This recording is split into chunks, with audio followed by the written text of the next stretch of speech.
इसके आगे विख्यात सोम तीर्थ है। उसमें स्नान और दान करने से सोमपान का फल मिलता है। ओस्तियां पूर्व काल में से ही संपूर्ण जगत की माताएं हैं। उन्हीं में यज्ञ, श्रद्धाएं और धर्म कार्य प्रतिष्ठित हैं। ओस्तियों से ही समस्त रोगों का निवारण होता है। उन्हीं से अन्न की उत्पत्ति और सबके प्राणों की रक्षा होती है। एक दिन ओस्तियों ने मुझसे कहा, सुरश्रेष्ठ, हम लोगों को एक ऐसा पति दीजिए जो राजा हो। उनकी बात सुनकर मैंने कहा, तुम सबको राजा पति रूप में प्राप्त होगा। तब उन्होंने पुनः प्रश्न किया, इसके लिए हमें कहाँ जाना होगा? मैंने कहा, माताओं, तुम गौतमी के तट पर जाओ।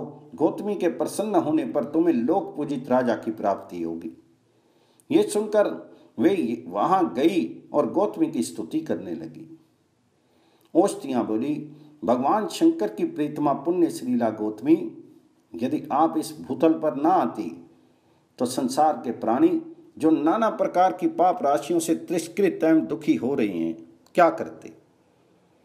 नदीश्वरी, भूमंडल के मनुष्यों के सौभाग्य का अनुमान कौन कर सकता है? जिनके महापातकों का नाश करने वाली आप जगन माता गंगा उनके लिए सदा ही सुलभ हैं।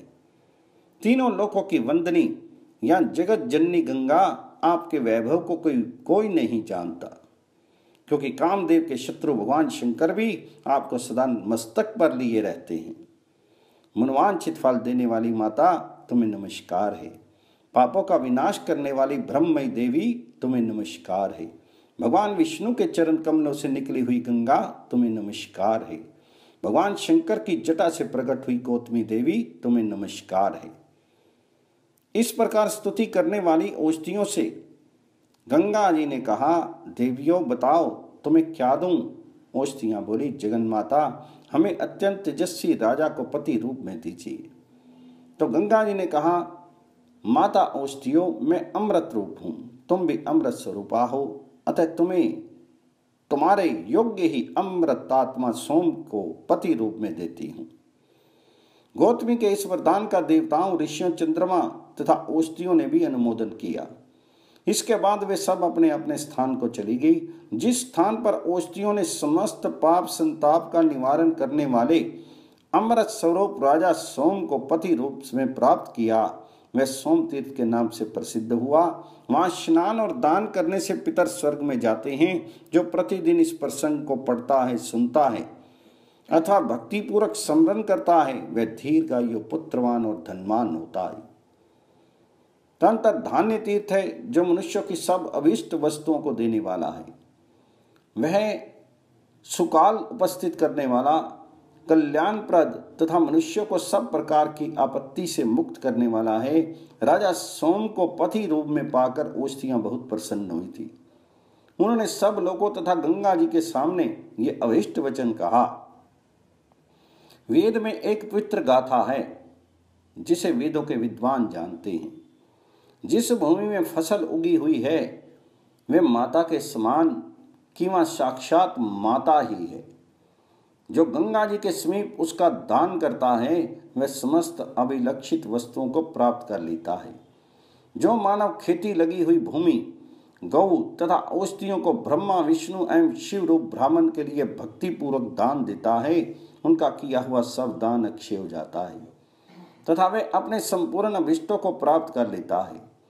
औषधियां सोम राजा की प्रिया हैं और सोम भी औषधियों के पति हैं। ये जानकर जो ब्रह्मवेता ब्राह्मण को औषधि अन्न दान करता है वह संपूर्ण अभिलक्षित वस्तुओं को पाता है और ब्रह्मलोक में प्रतिष्ठित होता है।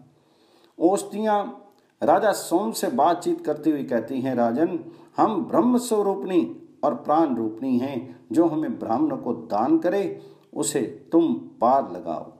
स्थावर जंगम रूप जितना भी जगत है वह सब हम लोगों से व्याप्त है।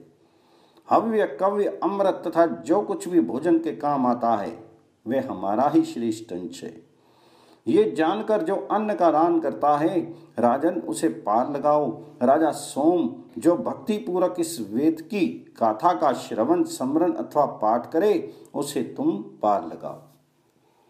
गंगा के किनारे जिस स्थान पर राजा सोम के साथ औषधियों ने इस वेद की गाथा का पाठ किया था, वह धान्य तीर्थ कहलाता है। उस दिन से उसके कई नाम हो गए, औष्ठ्य तीर्थ, सौम्य तीर्थ, अमृत तीर्थ, वेदगाथा तीर्थ और मातृ तीर्थ। जो मनुष्य इन तीर्थों में स्नान, जप, होम, दान, पितृ तर्पण और अन्न दान करता है, उसका वह सब कर्म अक्षय फल देने वाला होता है। वहाँ दोनों तटों पर 1600 तीर्थ हैं, जो सब पापों का नाश करने वाले और सब प्रकार की संपत्ति बढ़ाने वाले हैं।